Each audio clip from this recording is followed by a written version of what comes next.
আল্লাহু আকবার, হাত ছেড়ে দিবেন। 3 নম্বর বারে যখন আল্লাহু আকবার হাত বাঁধ দিবেন।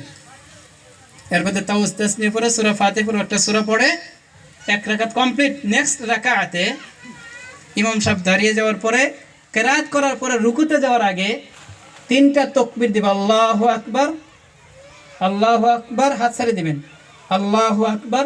চতুর্থ তাকবীরের মাথায় রুকুতে যাবেন। হয়ে গেছে? এবার আত্তাহিয়াতু দরুদ শরীফ দোয়া মাসের পরে সালাম ফিরানো হবে, তারপরে সংক্ষেপে দোয়া হবে। এটা ঈদের নামাজের দোয়া। এরপরে আফসোস লাগে, খুতবা না শুনে যারা যাবেন গা তারা এখনই যান গা, কারণ খুতবা শোনা ওয়াজিব। আপনারা আইসেন ওয়াজিব নামাজ পড়ার জন্যে, এমনও করেন আদা নামাজ পড়া হয়ে দিয়ে আপনারা চলে যান। হয় কেন? এত ইমার্জেন্সি? বাপরে বাপ। প্লিজ আজকে যাতে এই দৃশ্যটা আমাকে দেখতে না হয় যে খুতবা না শুনে চলে গেছেন। হ্যাঁ, খুতবা শোনার পরে আপনি যেতে পারেন।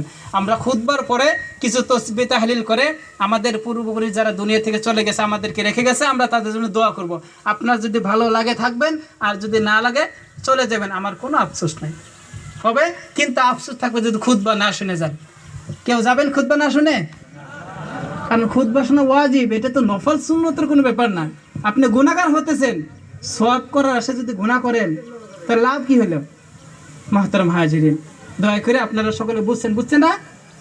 না বোঝাতে কেউ নাই ইনশাল্লাহ, সব অ্যাডাল্ট এখানে নাবালিগ কেউ নাই। আশা করি সকলে বুঝছেন ইনশাল্লাহ। এখন আমি মাইকটা ঠিক করার পরেই আমি যখন বলবো দাঁড়িয়ে যান, তখন দাঁড়িয়ে যান, আপনি ঠিক করে দেন।